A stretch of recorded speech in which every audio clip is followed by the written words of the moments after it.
The wind howled across the frozen plains of Glacius Prime, carrying with it the faint cry of a creature in distress. Dr. Elena Voss paused in her tracks, her breath fogging in the frigid air as she tilted her head to listen. 5 years on this ice planet had taught her to distinguish between the natural sounds of the environment and those that signaled danger or opportunity. This sound was different, plaintive, desperate. Elena adjusted her thermal suit and changed course, heading toward the sound's origin. The blue-white landscape stretched endlessly before her, broken only by jagged crystal formations that caught the light of the planet's distant sun. Her expedition had been meant as a simple sample collection mission, another day of solitary work that kept her mind occupied and away from memories she'd rather forget. The scientific community on Glacius Prime gave Elena a wide berth these days. Once celebrated for her groundbreaking work in interspecies psychological communication, she was now the woman who had lost everything: her reputation, her position at TerraCorp's research division, and, most painfully, her daughter Lily. The accident 3 years ago had left Elena a shell of her former self, choosing exile on this frozen wasteland rather than face the sympathetic glances of colleagues back on Earth. The cry came again, louder this time. Elena quickened her pace, her boots crunching through the crusted snow. As she rounded a massive ice pillar, she stopped abruptly. There, caught in what could only be described as a sophisticated ice trap, was a young Glacian drake, a creature the colonists had taken to calling ice dragons due to their reptilian appearance and ability to manipulate the frozen environment around them. This one was barely the size of a large dog, its scales shimmering with a pearlescent blue that marked it as an infant. One of its delicate wings was pinned beneath a mechanism that seemed to be generating an intensifying cold field, gradually freezing the creature more thoroughly with each passing minute. Elena's first instinct was to retreat.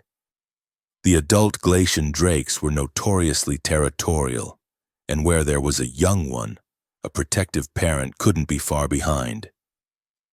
The creatures had become increasingly hostile as TerraCorp expanded its crystalline ice mining operations, destroying drake nesting grounds in the process.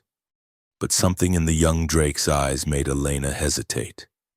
Intelligence. Fear. A silent plea that transcended species barriers.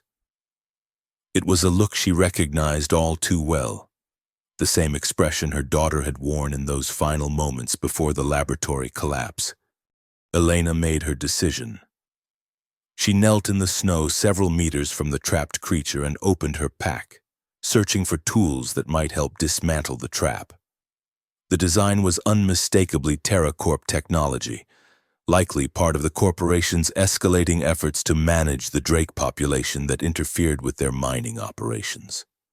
"I'm not going to hurt you," Elena said softly, knowing the creature couldn't understand her words but might respond to her tone. This was the basis of her research before everything fell apart.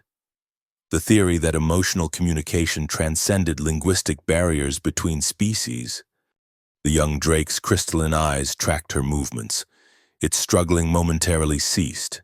Its wing scales crackled as ice formed around the delicate membrane, and it let out another pitiful cry. Elena worked quickly, assessing the trap. It was more sophisticated than she'd initially thought, a prototype of the thermal regulation technology she herself had helped develop before her departure from TerraCorp. The irony wasn't lost on her. Her own creation was now being weaponized against the native fauna. A distant roar echoed across the tundra, causing Elena to freeze. The mother drake. It had to be. She had minutes at most before the adult would arrive, and if Elena was still attempting to free the young one, she would be perceived as the threat. "I'm going to get you out," she whispered to the creature, hands trembling slightly as she examined the trap's control mechanism. "But you need to stay calm," as if understanding. The young drake grew still, its eyes never leaving Elena's face. There was something unnerving about the intensity of its gaze, almost as if it were reading her thoughts, peering into the darkest corners of her mind where grief and guilt resided. Elena pushed the unsettling feeling aside and focused on the task at hand. The trap operated on a simple principle, a continuously generating cold field that drew energy from the environment itself. If she could reverse the polarity of the main control node, she might be able to create enough heat to loosen the mechanism without damaging the Drake's wing. She pulled a multi-tool from her belt and began carefully dismantling the outer casing of the trap. The young Drake made a soft trilling sound, almost encouraging. "Almost there," Elena murmured, more to herself than to the creature. The distant roar came again, closer this time. Elena's hands moved faster, anxiety mounting. She couldn't fail at this. Not again. Not like she had failed Lily. The memory came unbidden, the laboratory ceiling collapsing. Elena reaching for her daughter's hand, their fingers just centimeters apart before the final beam fell. She had been pulled from the rubble by rescue workers, screaming her daughter's name. "Not this time," Elena whispered fiercely, blinking away tears that threatened to freeze on her lashes. With a final adjustment, she reversed the energy flow in the trap. The mechanism hummed. The ice encasing the young Drake's wing began to recede, and with a quick tug, the creature pulled itself free. Elena fell backward into the snow, expecting the Drake to flee immediately.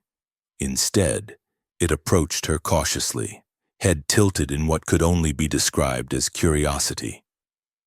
Up close, its scales were even more beautiful, translucent layers that reflected light like the finest opals. "Go on," Elena urged, glancing nervously in the direction of the approaching roars. "Your mother's coming. You need to get away from here." The young Drake made no move to leave. Instead, it extended its neck toward Elena's face.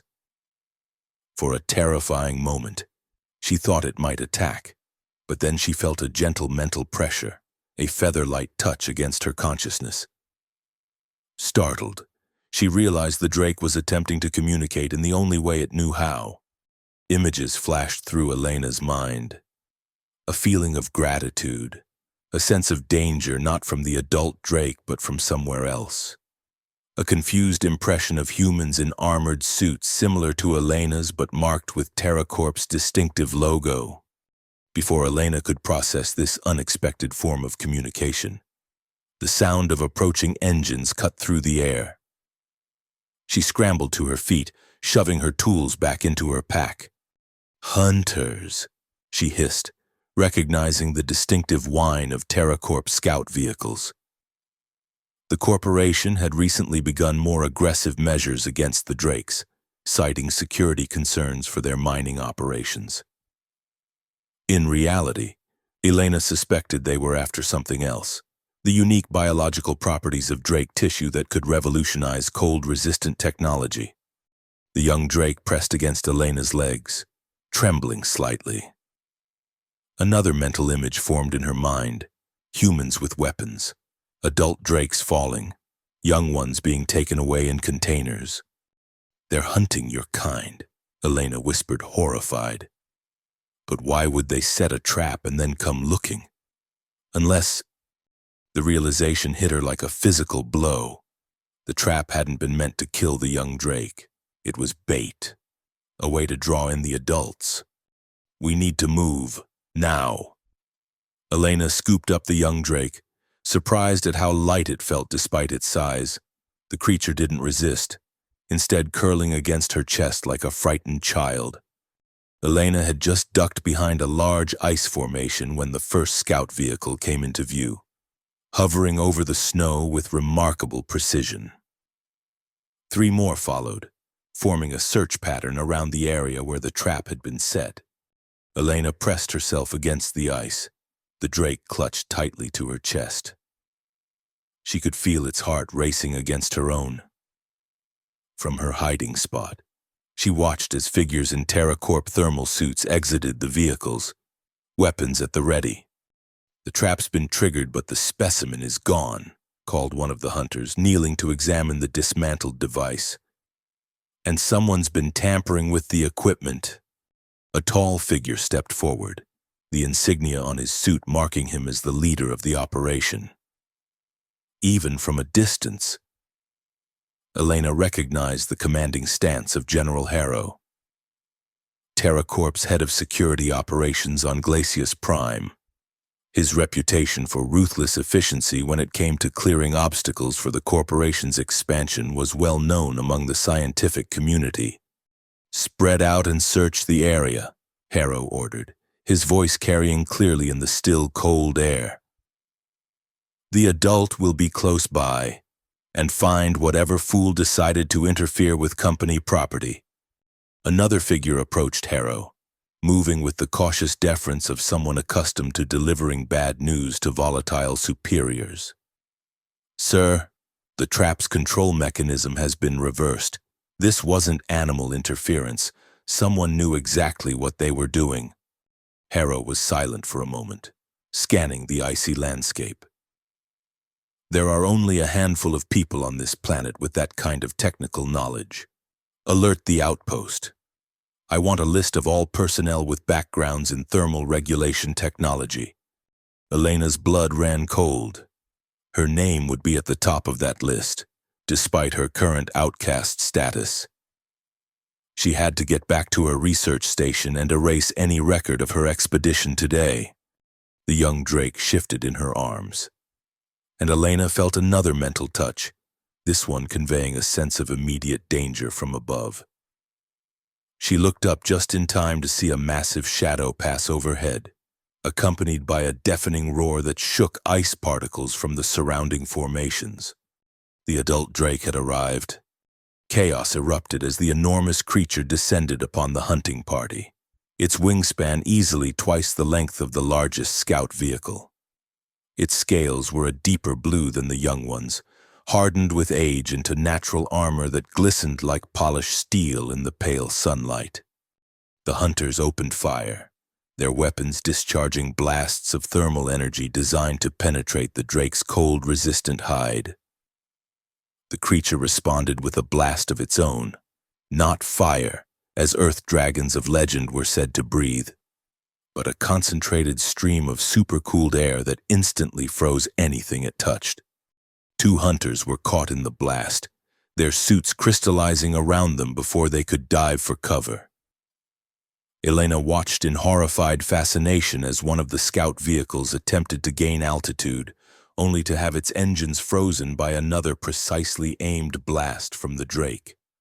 "He hit it with the pulse cannon," Harrow shouted, taking cover behind one of the remaining vehicles. Another figure stepped forward, this one operating a large mounted weapon on the lead vehicle. Dr. Klein, Elena realized with a jolt of recognition, the man who had replaced her as TerraCorp's lead researcher on thermal technology. The man who had likely repurposed her work to create weapons against the native species. The pulse cannon emitted a wave of energy that struck the adult Drake mid-flight. Disrupting what Elena had theorized was the creature's natural ability to regulate its body temperature. The massive creature faltered, its wing beats becoming erratic as frost began to form along its scales. The young Drake in Elena's arms let out a distressed cry, struggling to free itself. Elena tightened her hold, knowing that if the juvenile revealed their position, they would both be captured, or worse. "I can't let you go," she whispered. "You'll be killed."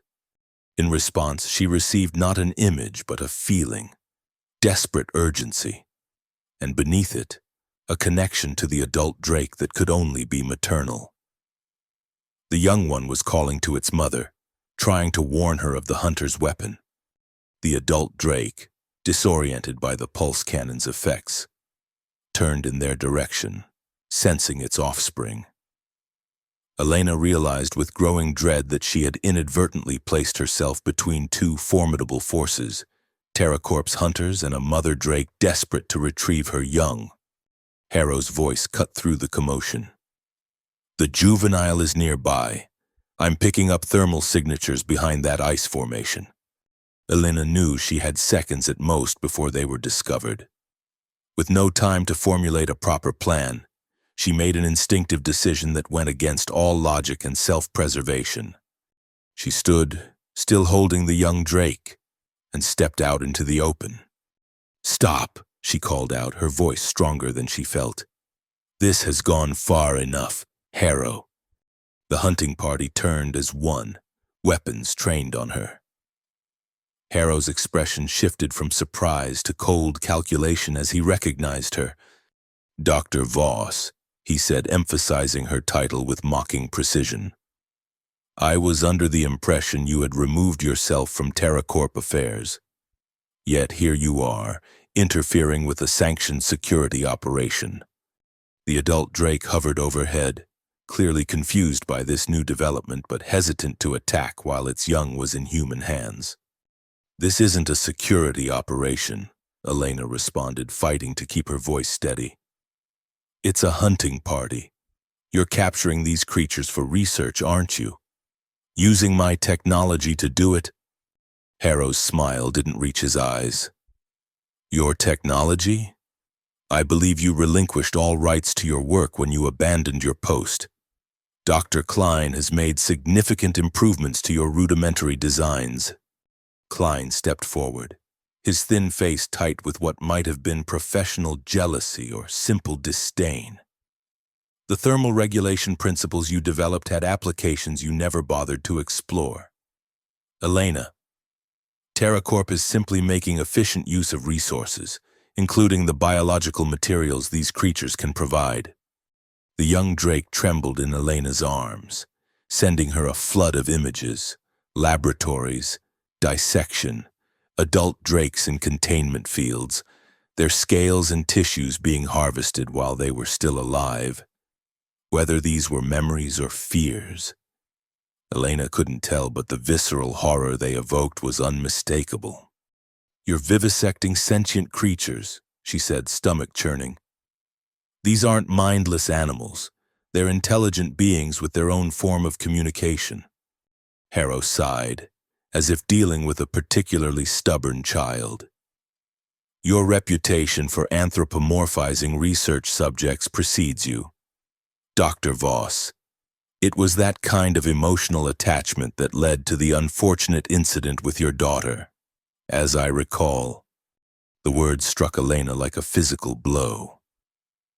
The implication that her love for Lily had somehow contributed to the accident that took her life rekindled a rage she had thought long buried beneath grief and guilt.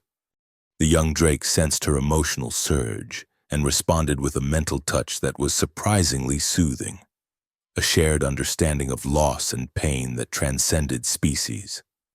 "Hand over the specimen, Dr. Voss," Harrow continued, gesturing to his men to spread out around her.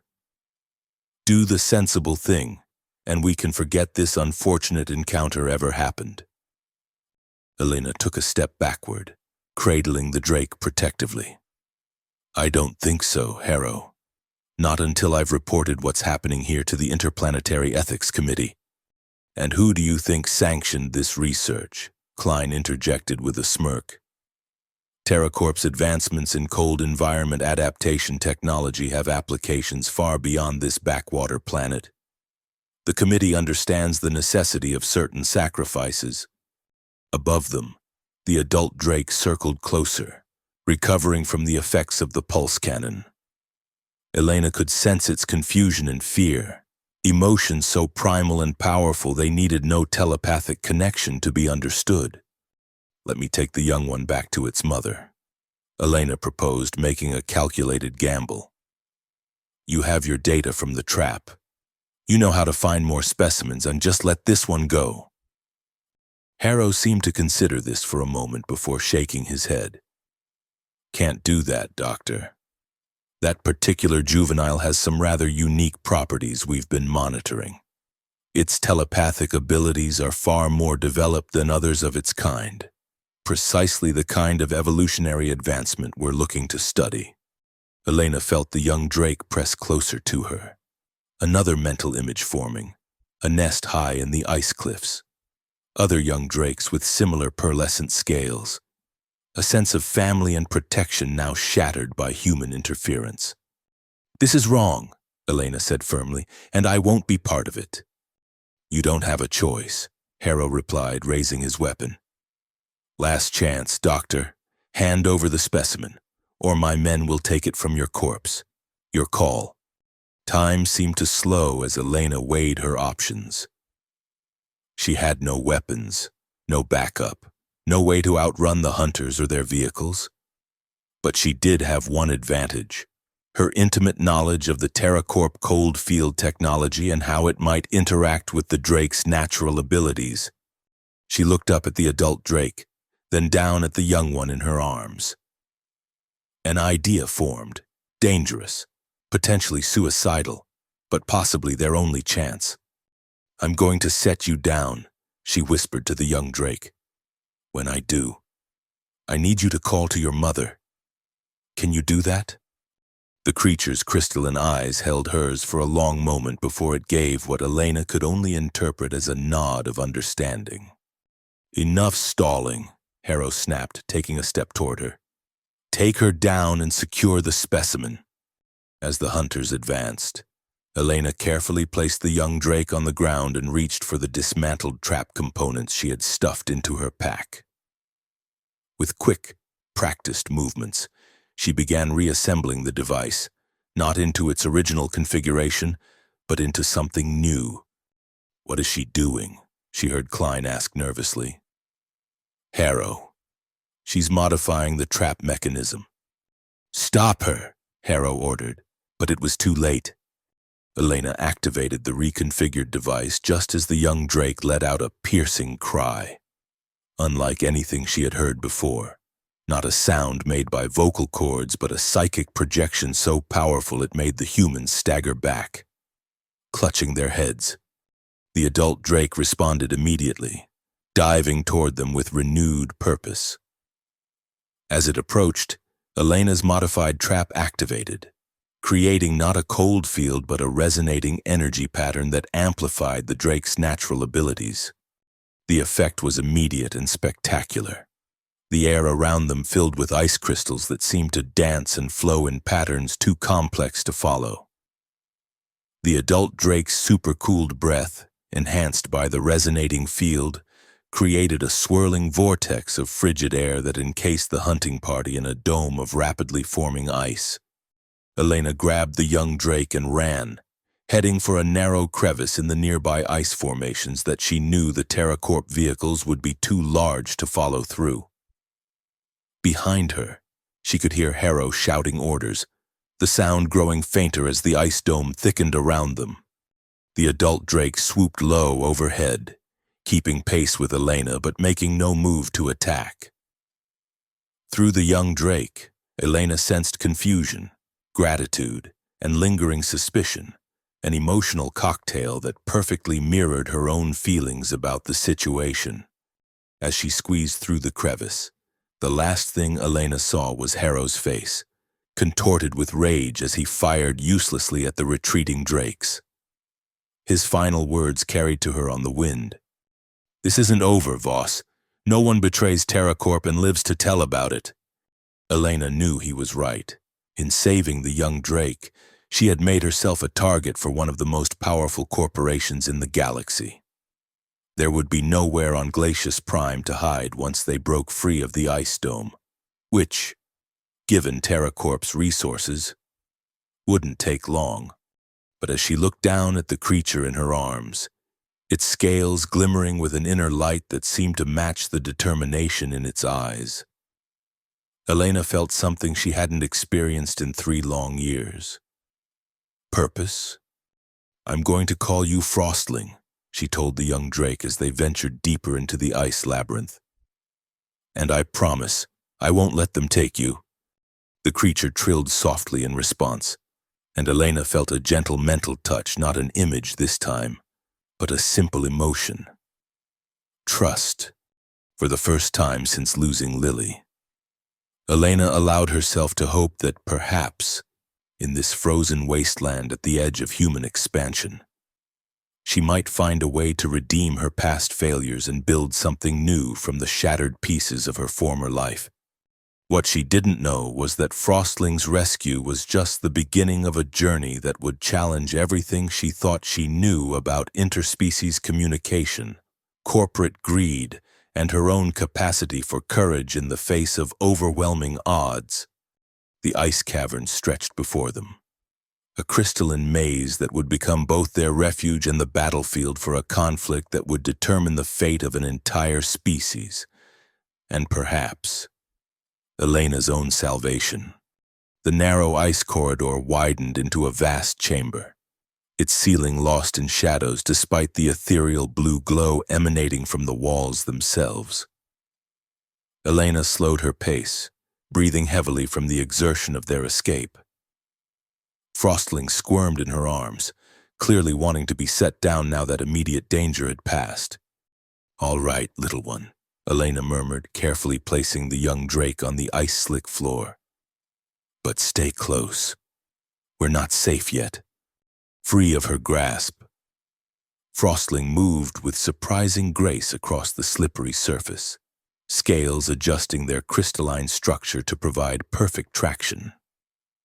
The creature circled the chamber, head tilted as if listening to something beyond human perception, occasionally emitting soft trilling sounds that echoed hauntingly through the space. Elena took the opportunity to assess their situation. Her thermal suit would keep her alive for approximately 72 hours without recharging, less if the temperature dropped further. She had basic survival supplies, her research tools, and a portable communication device, though she suspected TerraCorp would be monitoring all frequencies by now.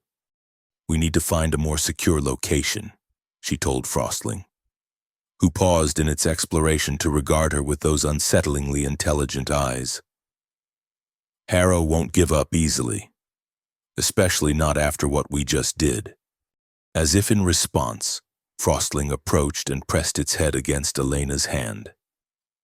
Another mental image formed, a network of caverns extending deep beneath Glacius Prime's surface. Areas where the ice gave way to geothermal features that TerraCorp had yet to discover or exploit.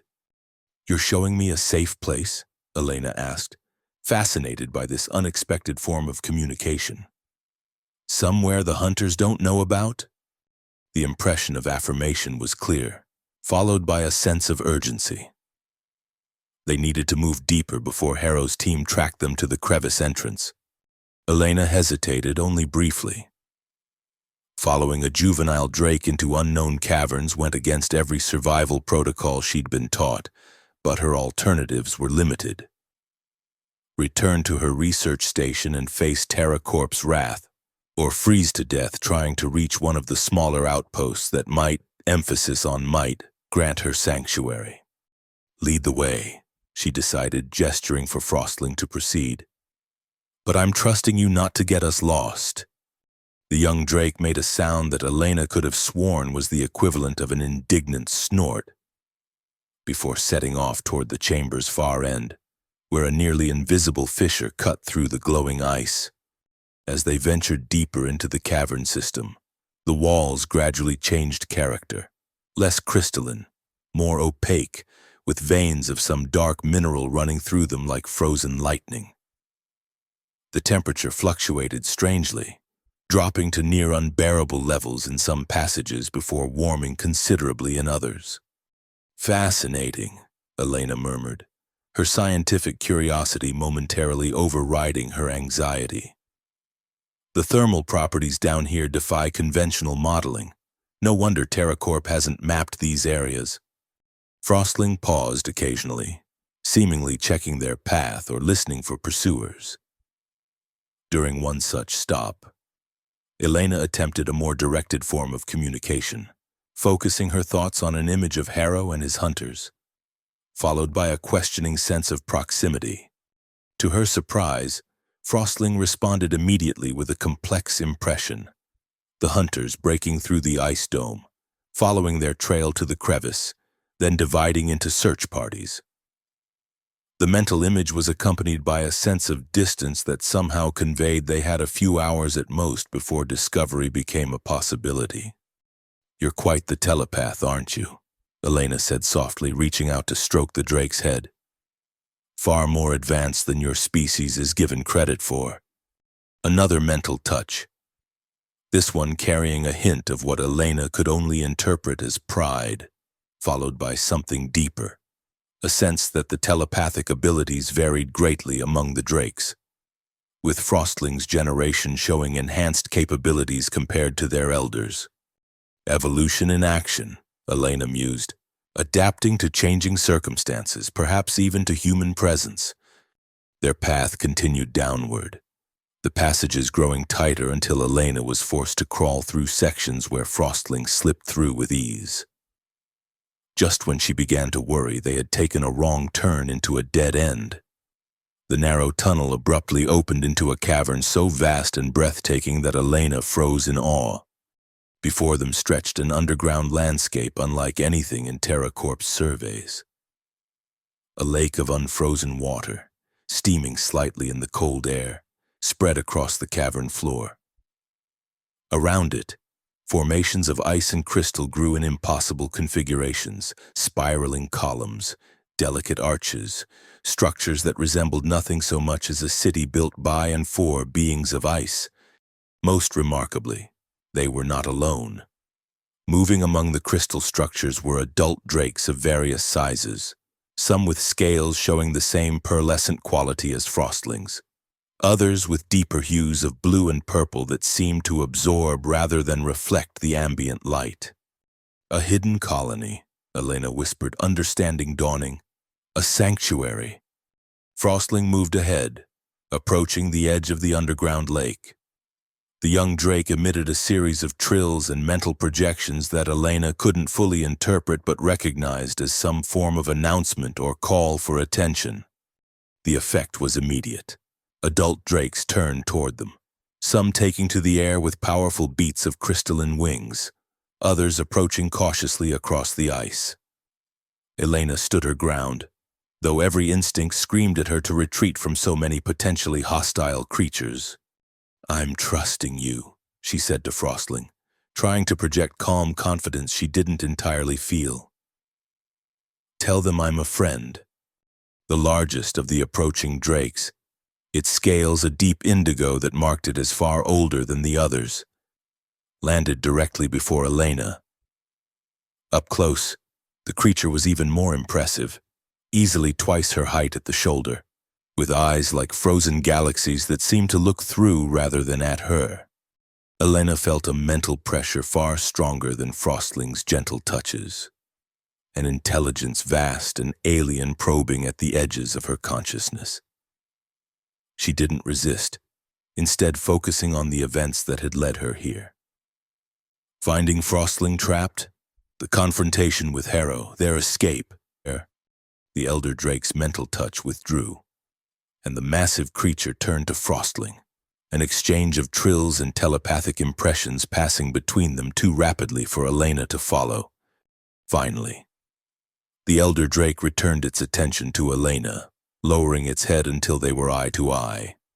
The mental contact resumed, but gentler this time, conveying a complex mixture of gratitude, caution, and, most surprisingly, recognition. "You know me?" Elena asked aloud, uncertain how to respond to the telepathic communication. The impression that followed was difficult to interpret. Images of Elena at her research station over the past years, observing drake colonies from a distance, never interfering, never threatening. The elder drake had been aware of her presence on Glacius Prime far longer than she had imagined. "I meant no harm," Elena said, hoping her intent would translate across the species barrier. "I only wanted to study to understand." The response was immediate, approval, followed by a deeper, more troubling sequence of impressions. TerraCorp's expanding operations. Drake nesting grounds destroyed, young ones captured, adults killed when they attempted to defend their offspring. The mental images were accompanied by overwhelming emotions of loss, rage, and determination to protect what remained of their kind. They're driving you to extinction, Elena realized aloud, systematically destroying your habitat and hunting you for research. Frostling pressed against her leg, offering a supportive mental touch as the elder drake continued its communication. This time, the images shifted to something unexpected. Elena herself, working in TerraCorp's laboratories years ago, developing the thermal regulation technology that had eventually been weaponized against the drakes. Shame washed over her. "I never intended my work to be used this way," she said, voice breaking. "I was trying to create sustainable heating solutions for the colonies, not weapons." The elder drake's response held no accusation, only a weary understanding that intentions and outcomes often diverged. This was followed by something that took Elena completely by surprise. An offer. The mental impression was clear. Sanctuary in exchange for assistance. The drakes would shelter her from TerraCorp's hunters if she would help them protect their remaining young and find a way to stop the corporation's expansion into their territory. Before Elena could respond, a new presence made itself known. A drake with scales the color of fresh snow, slightly smaller than the elder but moving with unmistakable authority. Its approach sent ripples of deference through the assembled creatures, even the elder backing away slightly to grant it space. With a jolt of recognition, Elena realized this must be Frostling's mother, the same drake that had attacked Harrow's hunting party. Up close, without the chaos of battle, she could see the resemblance in the eye structure and the distinctive pattern of scale formations along the neck. The mother drake examined Elena with an intensity that was almost physical, then turned to Frostling, who launched into what appeared to be an enthusiastic telepathic explanation, complete with animated movements and trilling sounds. Whatever Frostling communicated, it appeared to satisfy the mother, who returned her attention to Elena with what could only be described as reluctant acceptance. The mental touch that followed was tinged with gratitude for her offspring's rescue, but also a clear warning: betray their trust, and there would be consequences.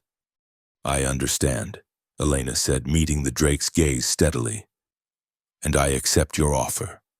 I'll help however I can." The decision felt right in a way few things had since Lily's death. TerraCorp had taken everything from her daughter, her career, her purpose. Now, she had a chance to prevent them from doing the same to an entire species. As the drakes led her deeper into their hidden sanctuary, Elena felt the weight of her grief shifting, not lessening but transforming into something else, a determination to make amends, both for her unwitting role in the drake's plight and for her failure to protect her own child. She couldn't save Lily, but perhaps in saving Frostling and its kind, she might begin to forge a path toward redemption. What she didn't know was that even as she found unlikely allies beneath the ice of Glacius Prime, events were unfolding on the surface that would soon draw her into a conflict far larger and more dangerous than she could imagine. The scout ship touched down on the frozen landing pad of Outpost 27 with a hiss of hydraulics and a cloud of displaced snow. Marcus Kane powered down the engines, his practiced movements betraying none of the irritation he felt at being diverted to this scientific backwater at the edge of TerraCorp's territory. Another day, another credit, he muttered to himself, the routine phrase a poor substitute for the profanity he'd rather have used. 5 years of flying supply routes to TerraCorp's mining operations had long since worn the shine off the adventure of interplanetary transportation. Once, he'd been Lieutenant Kane of the Colonial Defense Force, pilot of the fastest intercept vessels in the fleet. Now, discharged with honors that did nothing to heal his wounded leg or wounded pride, he was just another corporate contractor hauling nutrient packs and equipment to researchers too obsessed with their work to remember his name. The outpost's receiving bay doors slid open as Marcus completed his shutdown sequence. He grabbed his manifest tablet and made his way to the cargo hold, mentally preparing for the tedious process of inventory verification that awaited him. He was halfway through unloading when the commotion started. Raised voices, the heavy tread of armored boots, and the distinctive sound of weapons being charged. Marcus paused, a crate of laboratory equipment balanced in his arms, and watched as a squad of TerraCorp security personnel stormed into the research wing of the outpost. "What the hell?" he muttered, setting down the crate and moving closer to observe. Supply pilots learned quickly that information was often as valuable as the cargo they carried, especially in remote outposts where news traveled slowly. "All research personnel are to report to the main laboratory immediately," announced the security leader, a hard-faced woman whose insignia marked her as a TerraCorp Special Operations Captain. "Anyone found withholding information about Dr. Elena Voss will be detained for questioning." Marcus raised an eyebrow. He'd delivered supplies to Dr. Voss's remote research station several times over the past year, a solitary, intense woman who, unlike most of the scientists, actually bothered to thank him for the deliveries. She'd even patched up a nasty cut on his hand once. Her medical skills apparently as sharp as her scientific ones. "What's the good doctor done to warrant this kind of attention?" he asked casually as one of the security officers passed by. The man gave him a dismissive glance. "Pilot, right? This doesn't concern you. Just finish your delivery and prepare for departure. We've got additional cargo for you to transport back to Central Hub." "Sure thing," Marcus replied with a deferential nod that belied his curiosity. Something big was happening, and experience had taught him that when TerraCorp mobilized security forces, someone usually ended up dead or disappeared. He continued unloading supplies, moving more slowly now to overhear fragments of conversation among the increasingly agitated research staff. The picture that emerged was concerning. Dr. Voss had apparently interfered with a specimen collection operation, whatever that meant, and was now considered a fugitive. The penalty for such interference, he gathered, was severe. Marcus had nearly finished his inventory when the main doors to the outpost slammed open, admitting a blast of frigid air and 3 figures in TerraCorp tactical gear. At their center walked a man whose very posture commanded attention. Tall, military straight, with the cold eyes of someone accustomed to being obeyed without question.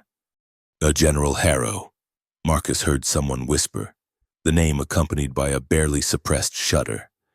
Marcus knew the name well enough.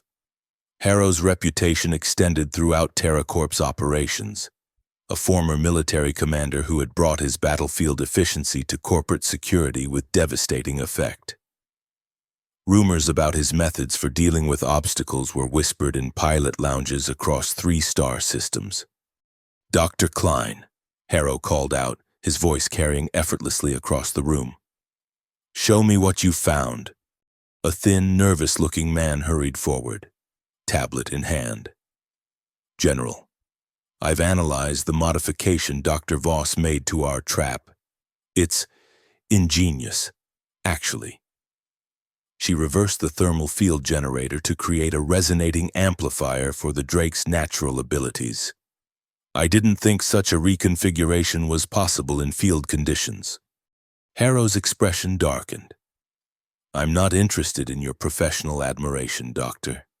Can you track her using the energy signature from the modified device?" Klein nodded hesitantly. "In theory, yes. The reconfigured trap would have left a distinct energy pattern. If she's still carrying components, we can calibrate our sensors to locate her. But the ice formations in that region create significant interference." "Make it happen," Harrow ordered. "I want search teams ready to deploy within the hour. Dr. Voss has information that could compromise the entire Glacius Prime operation, not to mention a research specimen of considerable value.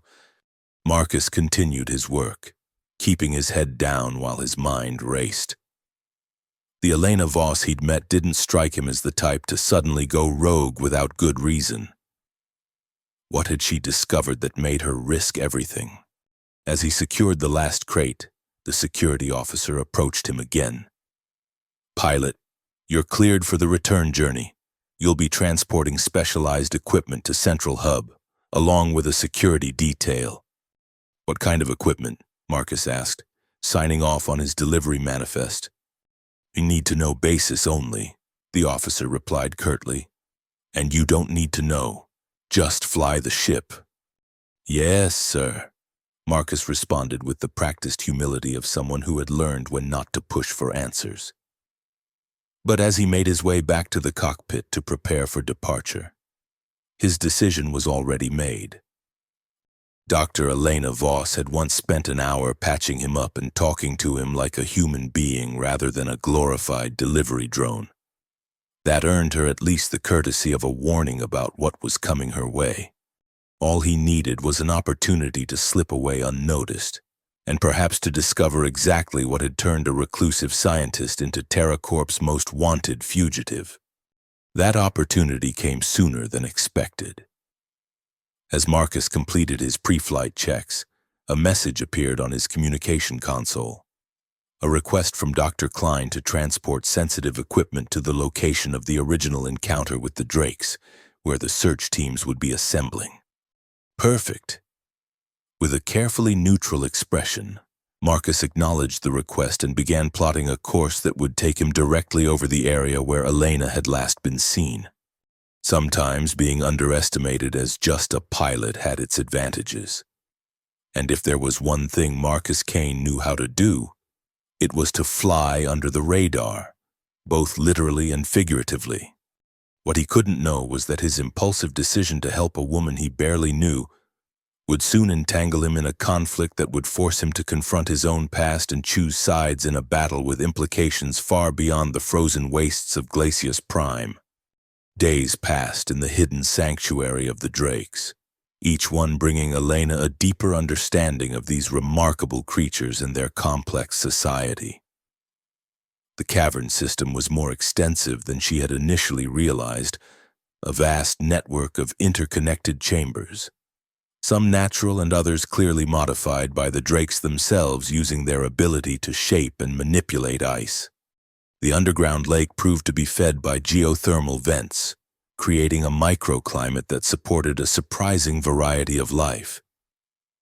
Bioluminescent algae growing along the water's edge provided a soft, constant illumination, while small, shrimp-like creatures darted through the shallows, serving as a food source for the youngest Drakes.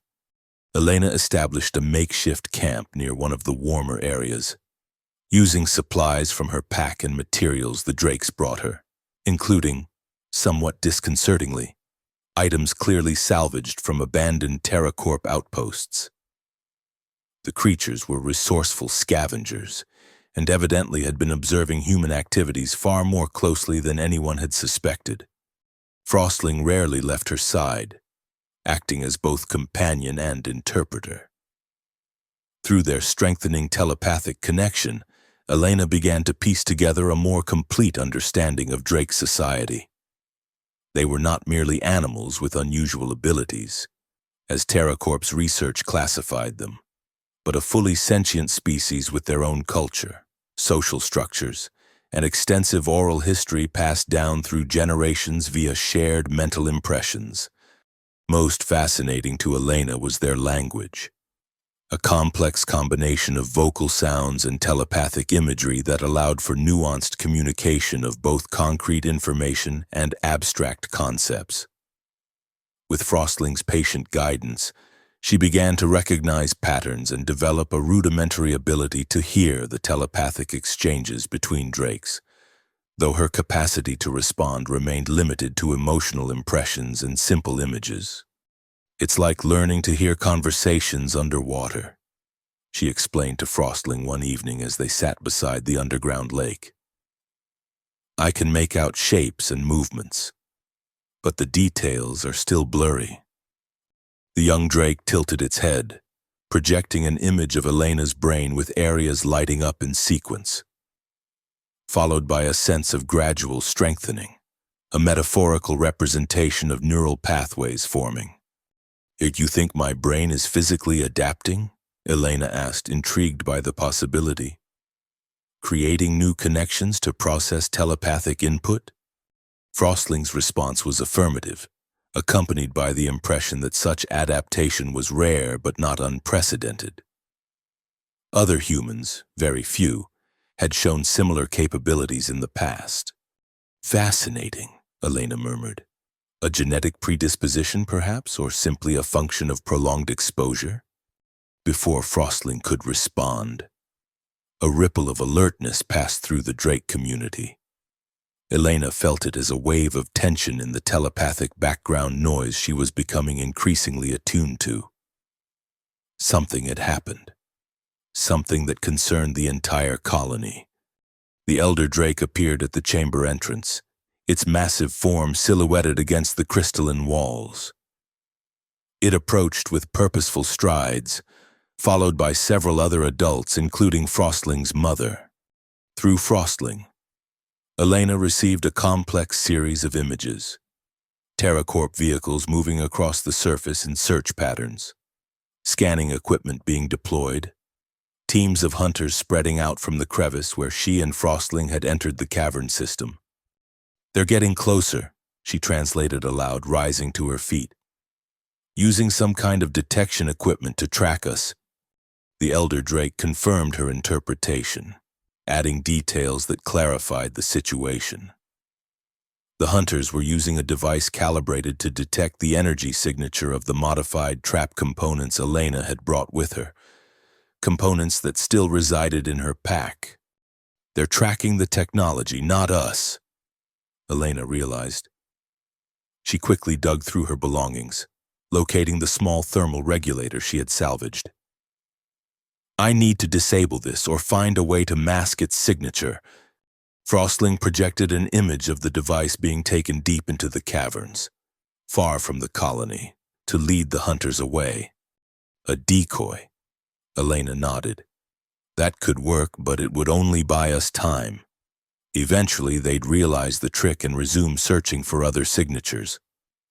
She paused, considering alternatives.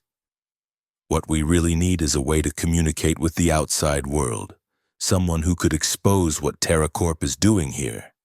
The Elder Drake's mental touch conveyed skepticism about finding human allies, but also an impression of other outposts. Smaller research stations not directly controlled by TerraCorp where sympathetic individuals might be found. "There's an independent xenobiology station about 80 kilometers north," Elena confirmed, remembering the research maps. "If I could reach them, show them evidence of the Drake's intelligence and TerraCorp's operations." Her planning was interrupted by a new mental projection from the Elder Drake, a scout returning to the colony with urgent news. The image was clear. A small ship, not part of the TerraCorp search pattern, landing in a concealed location near the ice crevice. A single human emerging, apparently searching for something or someone.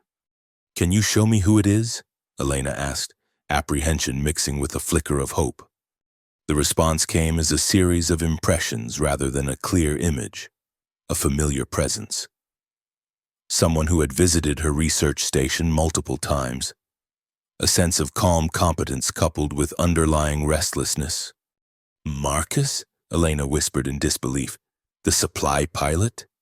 Frostling confirmed, adding the impression that the human appeared to be deliberately avoiding the TerraCorp search teams.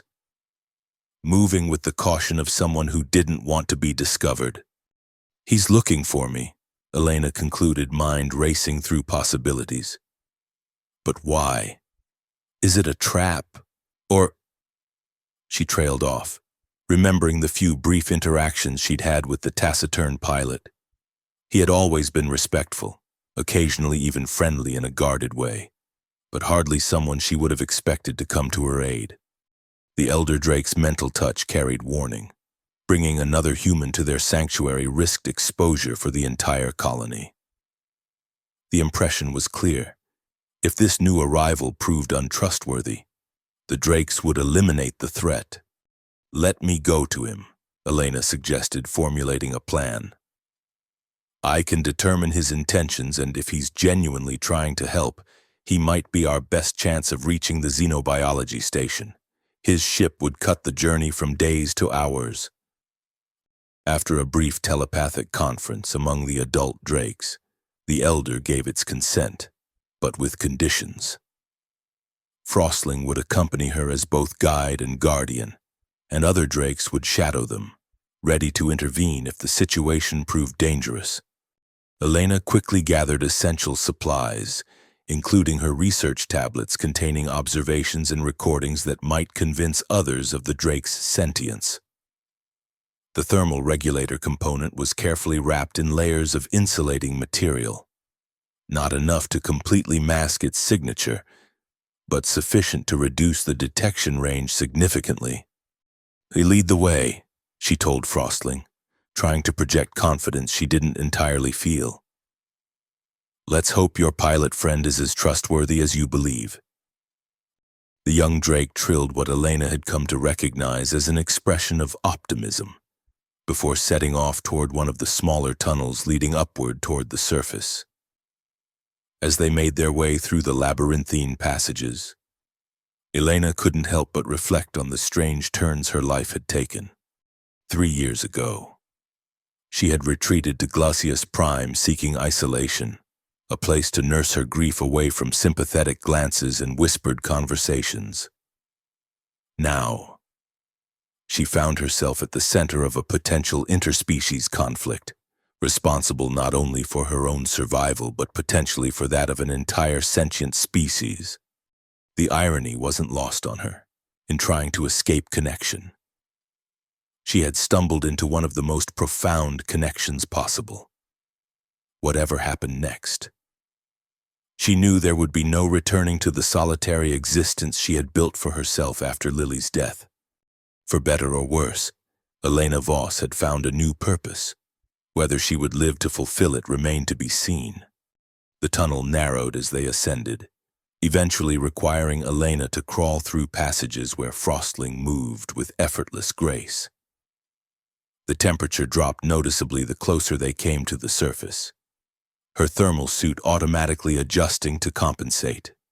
Finally, they reached a small chamber with a narrow fissure that opened onto the surface world. Through it, Elena could see the pale blue-white of Glacius Prime's perpetual twilight. The planet's distant sun never fully rose or set at this latitude, instead tracing a circular path along the horizon. Frostling projected a mental image of the terrain outside, showing the location of Marcus's ship relative to their position and the nearest TerraCorp search teams. The pilot had chosen his landing site well, using a massive ice formation to shield his vessel from aerial observation. "Smart man," Elena murmured. "But we still need to approach carefully, that if he's being monitored." The young Drake's response carried reassurance. The search teams were focused on a different area, following the stronger energy signature from the original encounter site. They had perhaps 30 minutes before the patrols shifted to this sector. "Then let's not waste time," Elena decided, moving toward the opening. "Stay close but hidden unless I signal. If anything goes wrong, return to the colony immediately." Frostling projected disagreement, accompanied by a fierce determination to remain by her side regardless of danger. "That's an order, not a suggestion," Elena said firmly. "Your safety is non-negotiable. Your people need you." The young Drake reluctantly agreed, though its mental touch carried a hint of what Elena could only interpret as adolescent sulkiness that almost made her smile despite the gravity of their situation. With a final check of her equipment, Elena squeezed through the fissure and emerged onto the surface of Glacius Prime for the first time in days. The familiar bite of the frigid air against the exposed portions of her face was almost welcome after the strange warmth of the underground chambers. She moved quickly but cautiously across the open terrain, keeping low and using ice formations for cover whenever possible. In the distance, she could make out the sleek outline of a small scout ship, one of the faster models used for priority deliveries between outposts. As she drew closer, she caught movement, a figure in a standard-issue thermal suit, though without TerraCorp's distinctive insignia, emerging from behind the ship to scan the horizon with a pair of optical enhancers. Even at this distance, she recognized Marcus's characteristic stance, slightly favoring his right leg, an old injury he had once mentioned in passing during a delivery. Elena hesitated at the edge of the final stretch of open ground. If this was a trap, she was about to walk directly into it. But if Marcus truly was here to help, this might be her only chance to reach the xenobiology station before TerraCorp's net closed completely around the Drake colony. Decision made. She stepped into the open, hands raised to show she carried no weapons. "Marcus," she called, loudly enough to carry across the distance but not so loud as to risk alerting more distant patrols. "It's Elena Voss." The pilot whirled, enhancers raised, then lowered them quickly as he recognized her. He gestured urgently for her to approach, glancing nervously at the sky as if expecting TerraCorp vessels to appear at any moment. "Dr. Voss," he said as she reached him, relief evident in his voice. "You're alive. I wasn't sure I'd find you before they did." "Why are you looking for me at all?" Elena asked directly, maintaining a cautious distance. "TerraCorp has labeled me a fugitive. Helping me could cost you your contract, or worse." Marcus's expression hardened slightly. "Let's just say I've got a natural aversion to corporate hunting parties, especially when they're led by someone like Harrow." He paused, studying her face. "What did you do to get the general himself leading the search?" "I interfered with one of their specimen collection operations," Elena replied, watching his reaction carefully, "and discovered they're systematically exterminating an intelligent, sentient species for parts." To his credit, Marcus didn't immediately dismiss her claim as the ravings of a scientist gone rogue.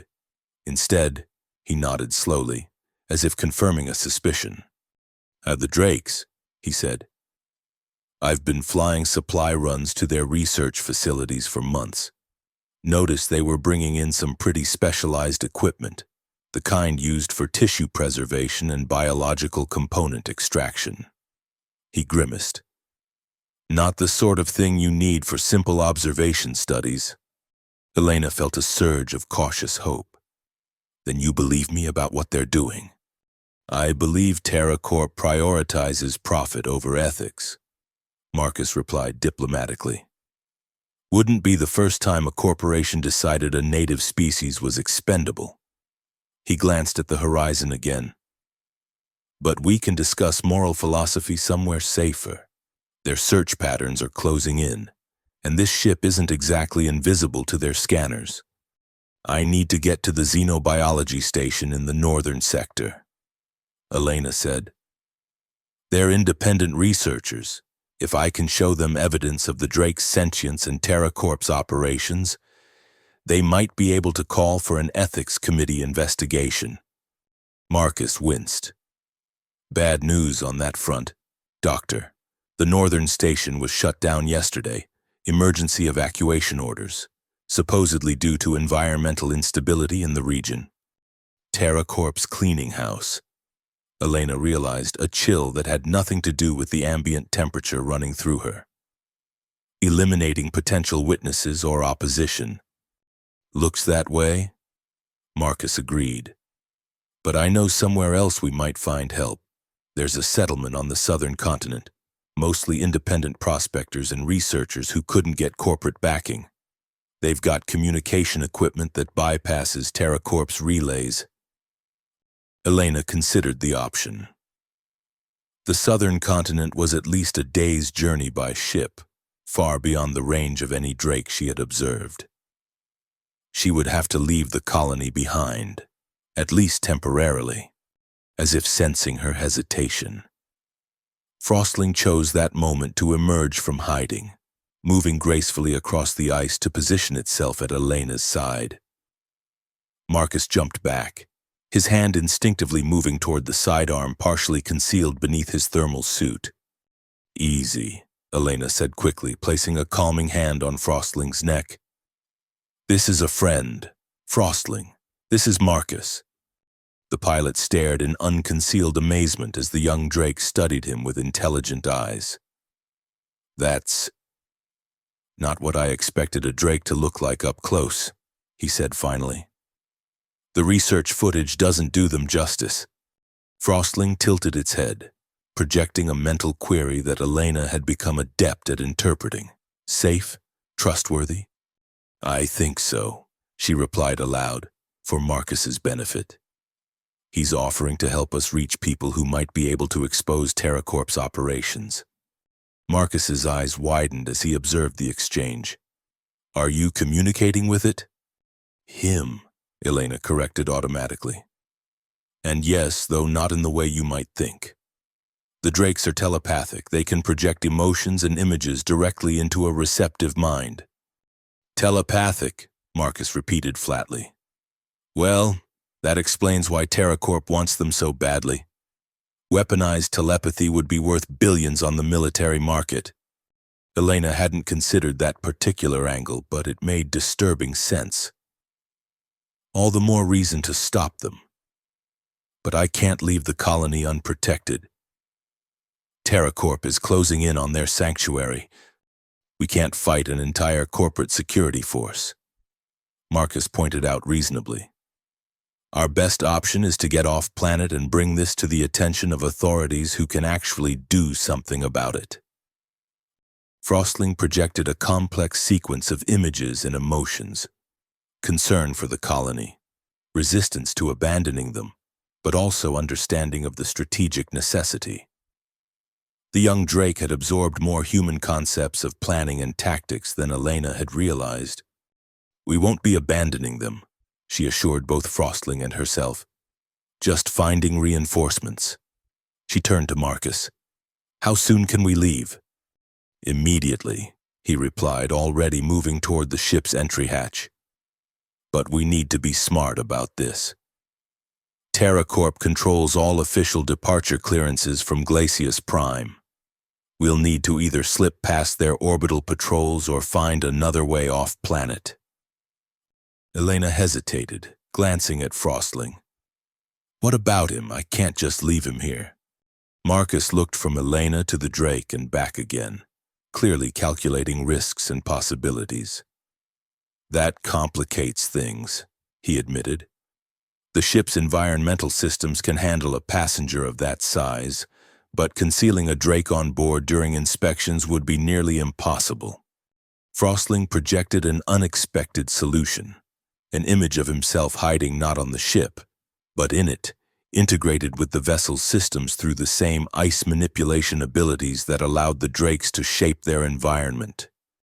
"That's ingenious," Elena said slowly, translating the concept for Marcus. "Drakes can manipulate cold and ice at a molecular level. In theory, Frostling could temporarily incorporate himself into the ship's existing ice buildup. Most vessels operating on Glacius Prime develop a layer of frost on their external surfaces." "Temporarily become part of my ship?" Marcus looked skeptical. "That sounds more like magic than science, Doctor." "Advanced science often does," Elena replied. "And we've barely scratched the surface of understanding Drake abilities. If Frostling believes it's possible, I'm inclined to trust his assessment." The young Drake projected confidence. Though Elena detected an undercurrent of uncertainty, this would be pushing the boundaries of its developing abilities.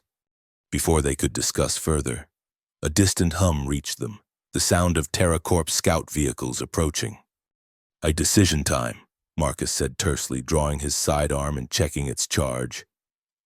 "We stay and fight a losing battle, or we take our chances with the Ice Dragon hitchhiker plan." Elena looked at Frostling, receiving immediate affirmation of the young Drake's willingness to attempt the unusual concealment. "We go," she decided, "but first I need to send a message to the colony. closing her eyes. Elena concentrated on forming a clear mental image, herself and Marcus departing to seek help, returning with forces to oppose TerraCorp, the importance of the colony remaining hidden until then. She projected these thoughts as strongly as she could, focusing on the elder Drake and Frostling's mother as the intended recipients. To her surprise, she felt an immediate response, acknowledgement from multiple minds, including the unmistakable powerful presence of the elder. The colony would remain concealed, conserving their strength for the confrontation to come. "They understand," she told Marcus, opening her eyes. "Let's go!" As they boarded the scout ship, Elena couldn't help but wonder if she was making a terrible mistake, leading TerraCorp away from the colony only to fail in her mission and leave the Drakes vulnerable to eventual discovery. But the alternative was to hide in the caverns until they were inevitably found, with no hope of outside intervention. Sometimes, she reflected as she secured herself in the co-pilot's seat, the greatest risk was in taking no risk at all. What she didn't yet realize was that her decision had set in motion events that would reverberate far beyond the frozen wastes of Glacius Prime. Events that would force both humans and Drakes to confront questions of identity, intelligence, and the true meaning of coexistence. The confrontation, when it came, was more devastating than Elena could have imagined. 2 weeks after their daring escape from Glacius Prime, 2 weeks of gathering allies, evidence, and resources at the independent settlement on the southern continent, Elena and Marcus returned to find the Drake sanctuary under direct assault. Despite their precautions, despite the colony's efforts to remain hidden, TerraCorp had found them. The battle unfolded beneath them as Marcus piloted their borrowed vessel, a refurbished cargo ship now carrying a small but determined group of independent researchers, environmental activists, and a few former TerraCorp employees who had defected after learning the truth about the corporation's operations. From their aerial vantage point, Elena could see TerraCorp's forces deployed around the main entrance to the cavern system, heavy mining equipment repurposed as weapons, pulse cannons designed to disrupt the Drake's natural abilities, and dozens of armored personnel in environmental suits specially designed to withstand extreme cold.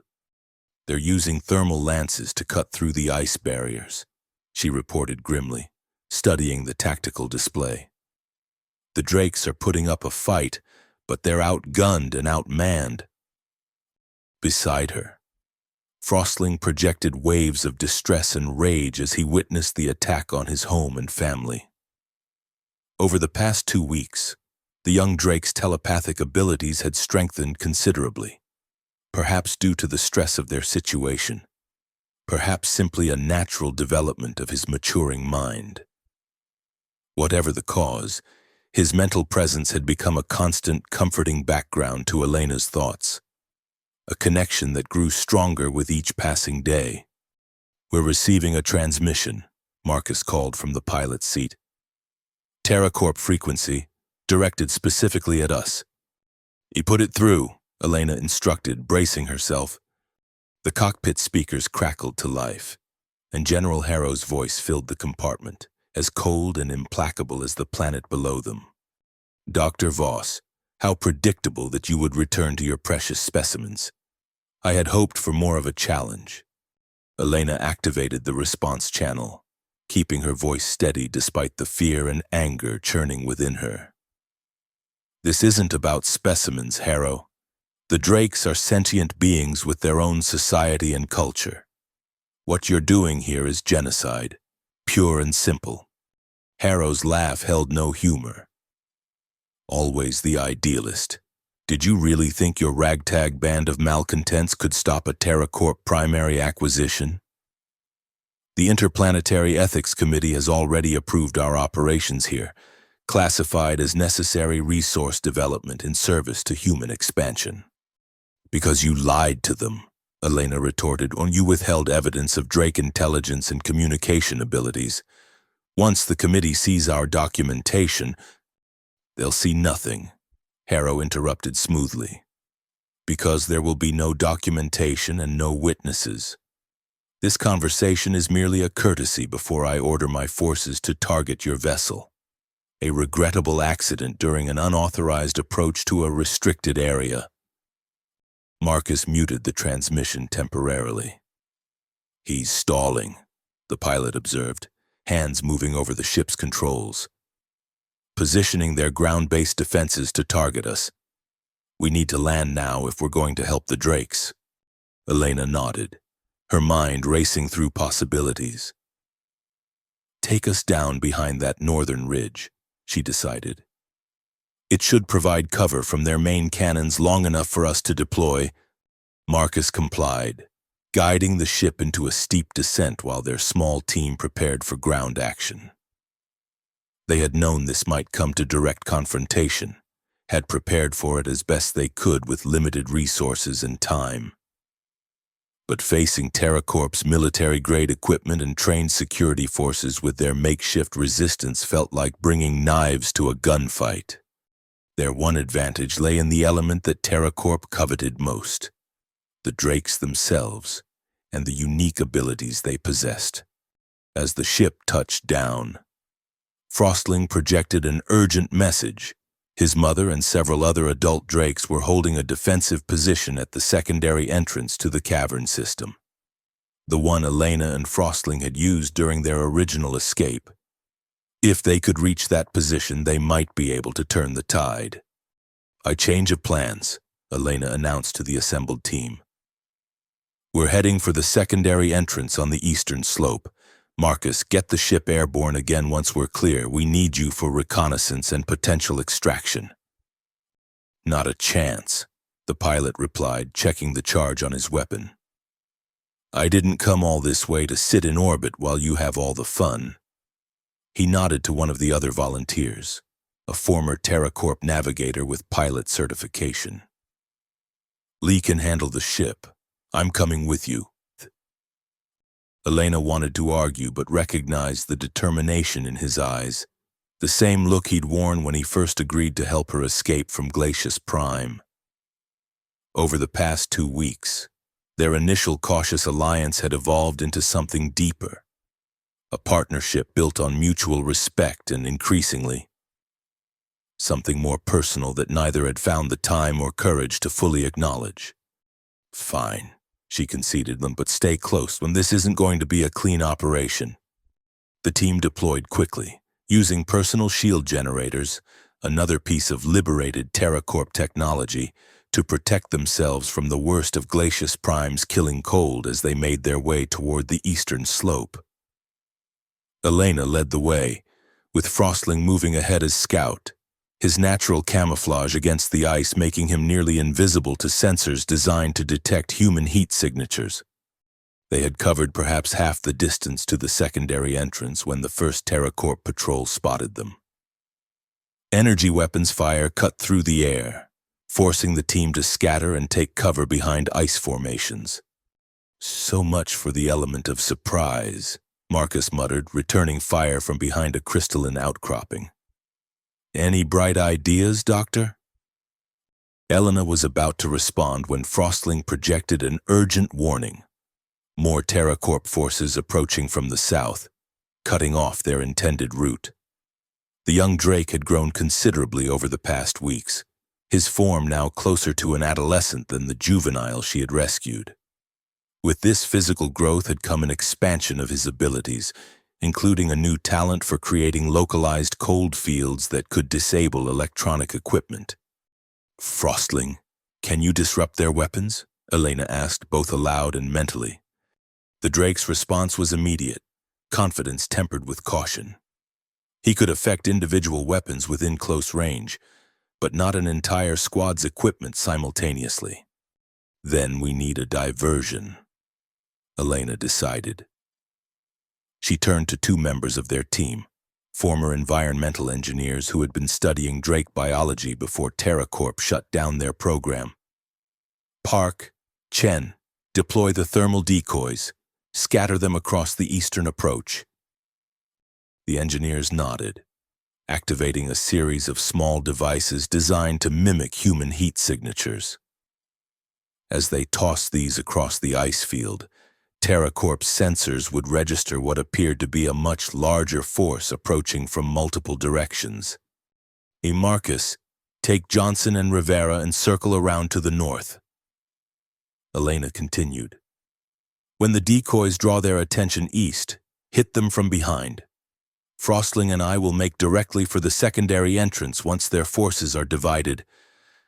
The plan wasn't elegant, but it played to their limited strengths, confusion and mobility over direct confrontation.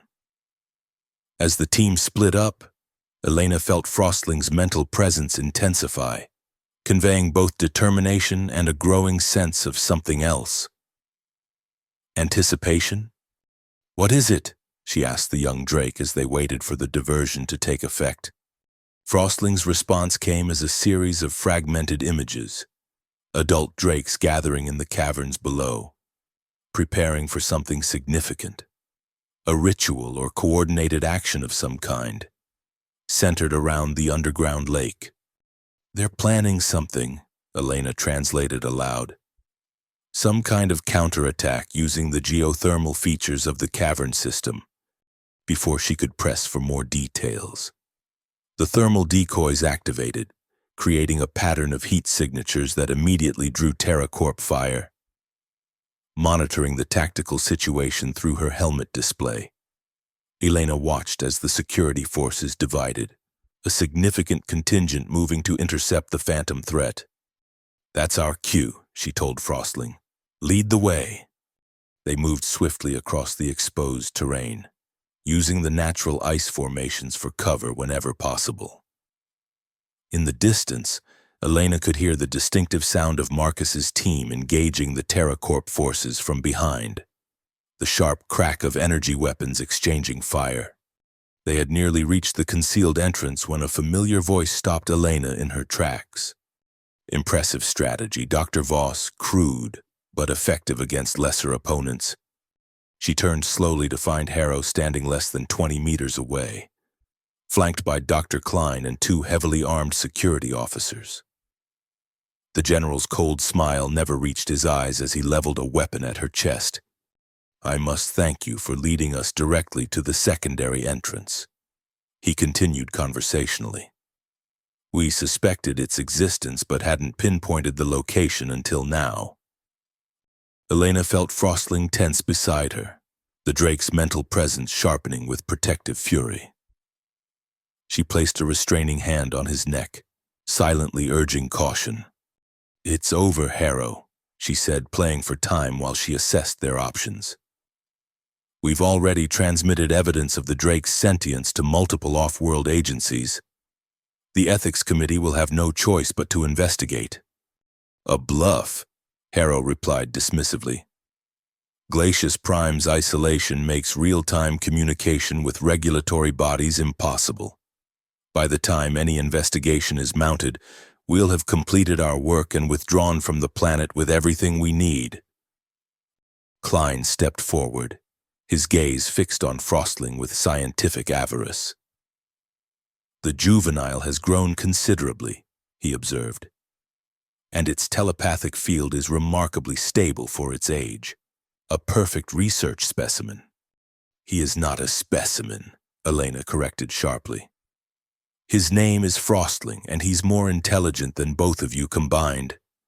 Harrow sighed theatrically. This anthropomorphizing of research subjects was always your weakness. Doctor, attributing human characteristics to animals is the hallmark of a mind too emotional for proper scientific detachment. Is that how you justify what you're doing? Elena asked, genuine curiosity mixing with her anger. By convincing yourself these beings aren't as real, as worthy of consideration, as humans? I justify nothing, Harrow replied coldly. I execute the directives that advance human interests across this sector. The biological components we can harvest from these creatures will revolutionize cold environment adaptation technology. Millions will benefit. At the cost of an entire sentient species, A necessary calculus. Harrow shrugged. One that TerraCorp's board of directors and our government sponsors have already approved. As they spoke, Elena became aware of a subtle vibration beneath her feet, a tremor running through the ice that had nothing to do with the distant sounds of battle. Frostling's mental presence took on a new quality, anticipation shifting toward imminent action. Something was happening beneath the surface. The Elder Drake's plan, whatever it was being put into motion. You're making a fundamental mistake, Harrow, Elena said, deliberately raising her voice to cover the growing tremors. You think you understand what you're dealing with here, but you don't. The Drakes aren't just animals with unusual abilities. They're an ancient, intelligent species with powers we've barely begun to comprehend. Klein's scientific curiosity visibly piqued despite his dismissive attitude. What powers do you imagine they possess beyond what we've already documented? Their thermal manipulation is certainly impressive, but hardly mysterious. Elena laughed, the sound echoing across the ice field. You really don't get it, do you? You've been studying these beings for months, cutting them apart to see how they work, and you haven't even scratched the surface of what they're capable of. As if on cue, the ice beneath them gave a violent shudder. Cracks spread outward from the concealed entrance, widening rapidly into fissures that forced Harrow and his men to stumble backward. What is this? Harrow demanded, his composure finally cracking. Klein, explain. The scientist's face had gone pale. Seismic activity, but our surveys showed no fault lines in this sector. Not seismic, Elena corrected, feeling Frostling's mounting excitement through their mental link. Deliberate. The ice before them erupted upward as massive forms burst through from below.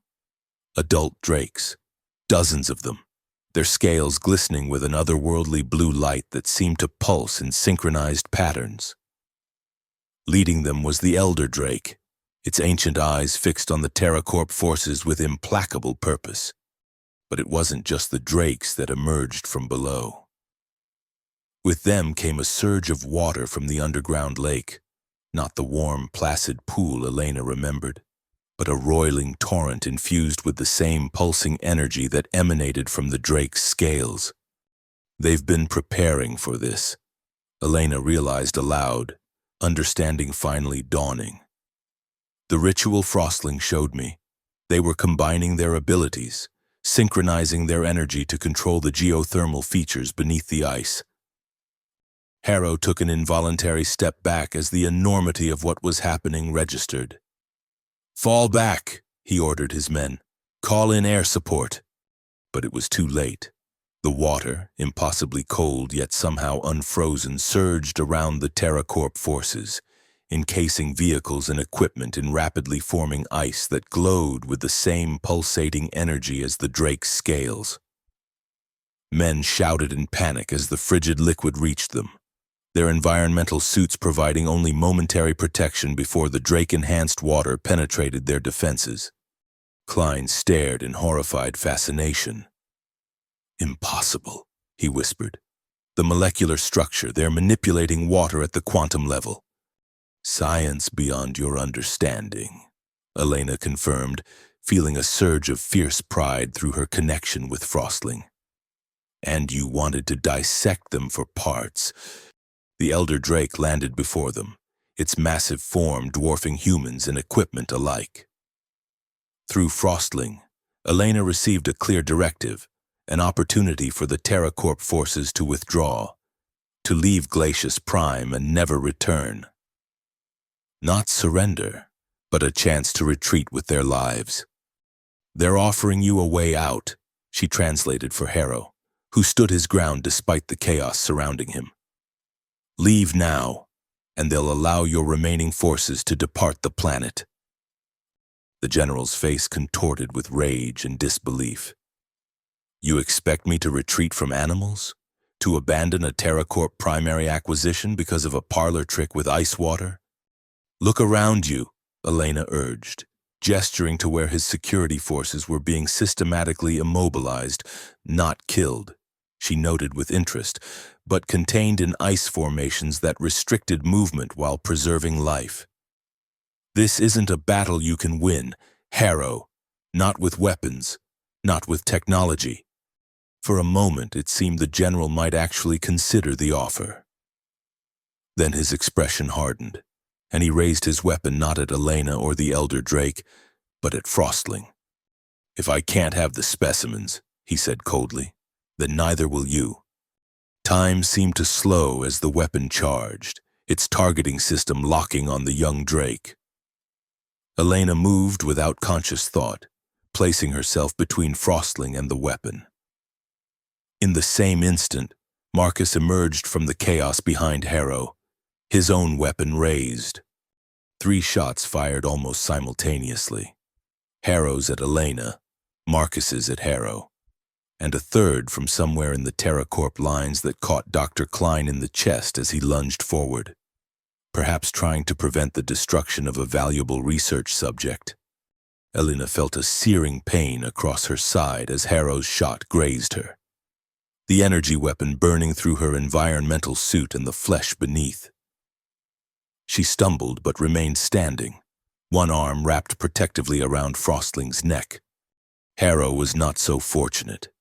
Marcus's shot struck him squarely in the back, the impact throwing him forward onto the ice. Klein collapsed nearby, his expression frozen in permanent surprise as life left his body. "Elena," Marcus rushed forward, catching her as her knees finally buckled from the pain. "How bad is it?" "Survivable," she managed through gritted teeth. The suit absorbed most of it. Around them, the battle was ending as quickly as it had begun. TerraCorp forces, seeing their leader fallen and facing an enemy they could neither understand nor combat effectively, began to surrender or retreat. The Drakes, under the Elder's guidance, continued their systematic immobilization of equipment and personnel, creating a crystalline tableau across the ice field. Frostling pressed close to Elena, his mental touch radiating concern and a powerful protective instinct. Through their connection, she felt a new presence join them, Frostling's mother, her telepathic signature now familiar to Elena after weeks of communication. The adult Drake examined Elena's wound with gentle mental probing, then projected an image that took Elena by surprise: the underground lake, with its unique mineral properties, applied to the injury. "The healing properties?" Elena translated weakly. "The lake water has medicinal effects?" Frostling confirmed, adding details about the bioluminescent algae that infused the water with compounds that accelerated tissue regeneration. Another Drake secret that TerraCorp's researchers had never discovered in their destructive studies. "We need to get you to proper medical facilities," Marcus insisted, looking skeptical about Drake folk medicine despite everything he had witnessed. First, we need to secure the situation," Elena countered, struggling to her feet with his support. "Make sure TerraCorp can't regroup and return with reinforcements."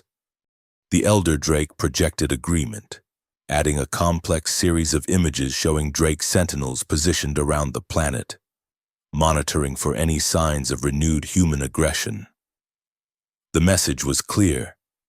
They had been preparing for this confrontation for generations, gradually developing their abilities and knowledge of human technology until the moment was right to reveal their true power. "They've been watching us all along," Elena marveled, "learning, adapting. Everything they showed humans before, the limited thermal manipulation, the territorial behavior, it was all just surface capabilities. They were hiding their true nature." "Smart," Marcus commented, helping her toward the cavern entrance where their team was regrouping. "I'd do the same if I were them. Never show your full hand until you have to." The next hours passed in a blur of activity as the independent team worked with the Drakes to secure TerraCorp's equipment and personnel. The corporation's surviving forces were confined to their main outpost, their communications limited to short-range transmissions that couldn't reach off-world. Elena's wound was treated with a combination of human medical technology and the remarkable healing properties of the underground lake water, accelerating her recovery far beyond normal expectations. As her strength returned, she worked tirelessly with Frostling to establish clearer communication protocols between humans and drakes, laying the groundwork for genuine cooperation rather than exploitation. 2 days after the battle, Elena stood at the edge of the underground lake, watching as Drake young ones, Frostling's clutchmates and friends, frolicked in the glowing water. The beauty of the scene struck her anew each time she witnessed it. The graceful movements, the obvious joy and intelligence in their play, the complex social interactions that humans had been too blind or arrogant to recognize. "You were right," Marcus said quietly, joining her at the water's edge. His hand found hers, fingers intertwining with casual intimacy that still felt new and tentative. "They're not just animals. They're people. Different from us. But people all the same. People who were nearly wiped out because of human greed," Elena replied, the familiar anger resurfacing before she consciously set it aside. "But that's changing now." The independent team had established communication with off-world authorities, bypassing TerraCorp's controlled channels using salvaged equipment. The evidence they presented, recordings of Drake communication, demonstrations of their intelligence in society, documentation of TerraCorp's illegal activities, had created a sensation across the colonial network. An interplanetary ethics committee delegation was already en route, along with representatives from the Colonial Science Academy and most concerning military observers from 3 different governmental entities. The Drakes' demonstrated abilities had attracted attention beyond simple ethical concerns.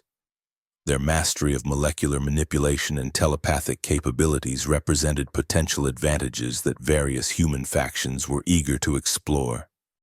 "Do you think it will work?" Marcus asked, giving voice to the concern that had been growing in both their minds. "This coexistence you're proposing?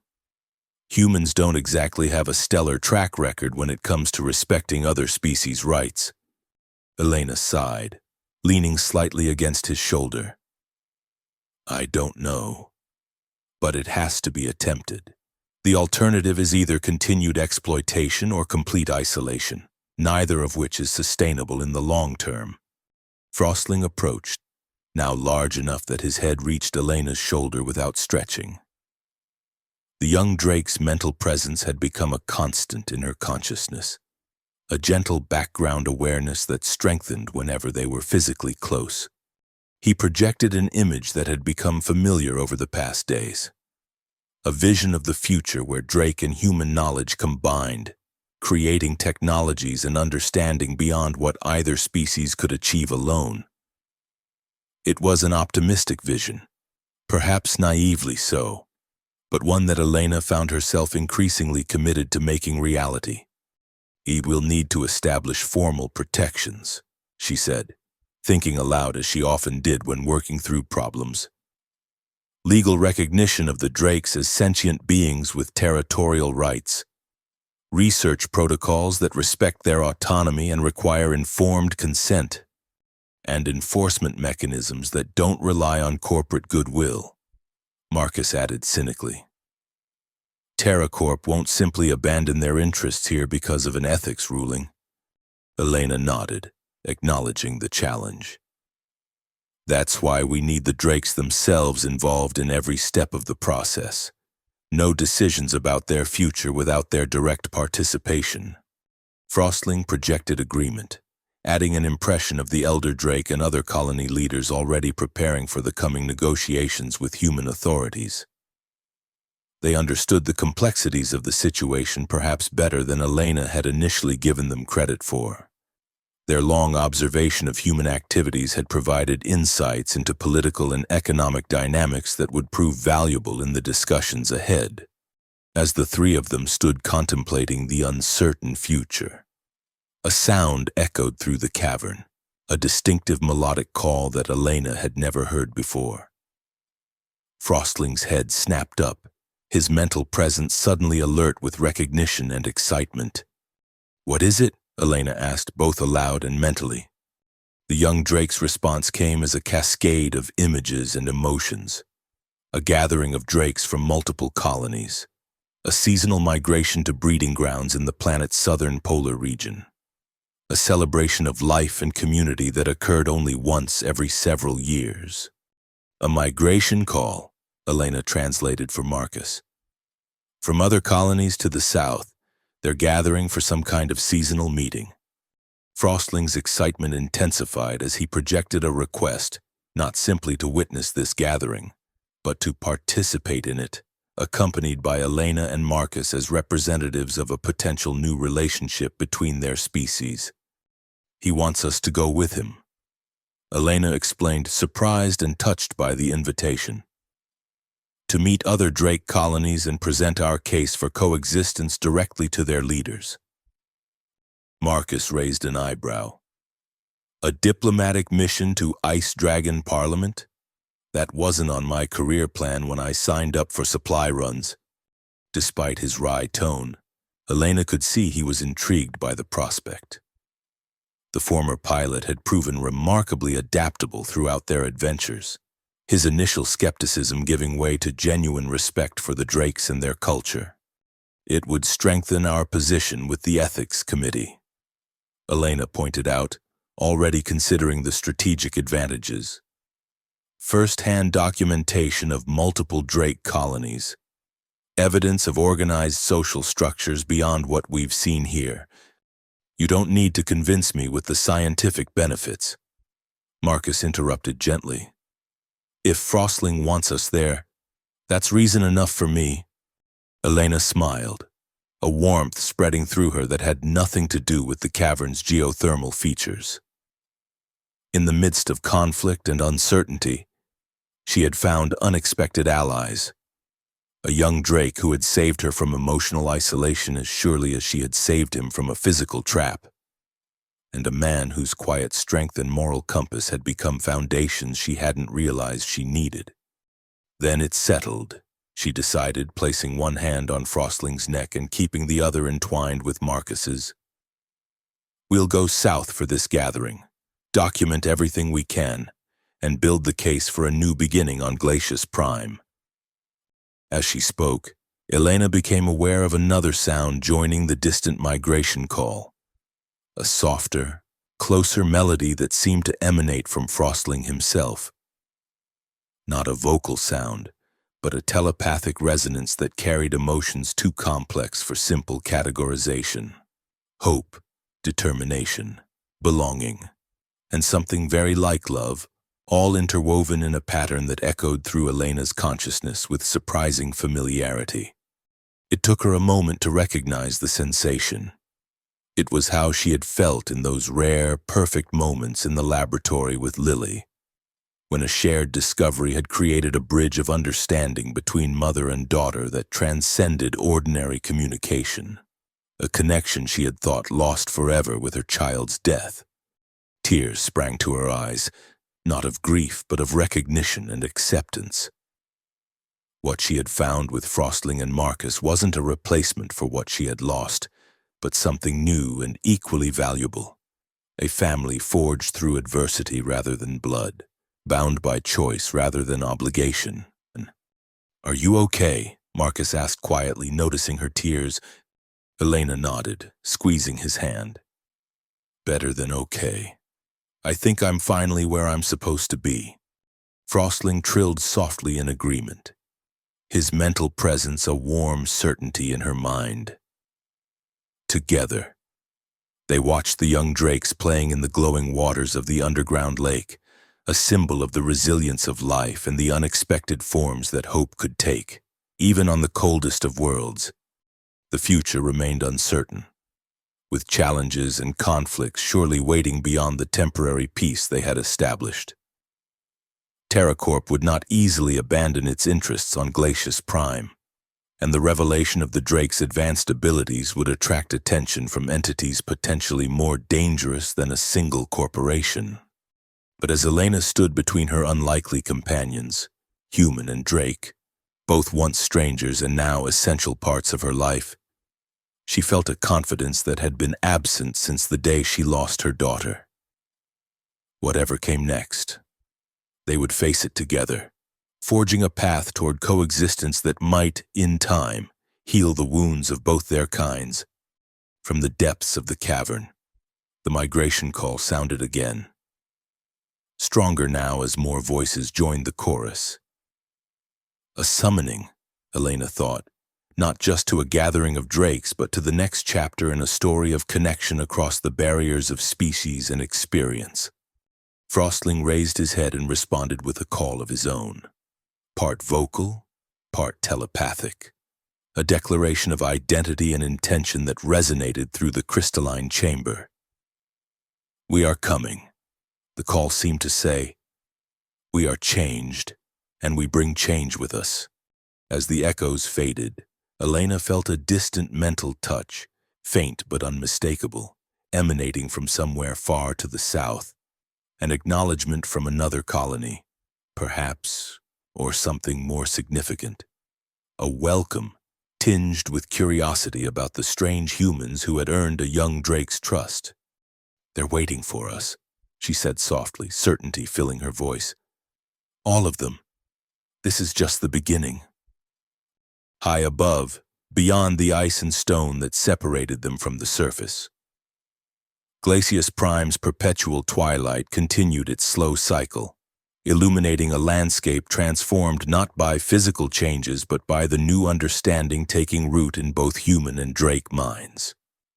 A cold world, yes, but one where the warmth of connection had found unexpected soil in which to grow and perhaps, in time, to flourish. The end, or perhaps just the beginning of a greater adventure.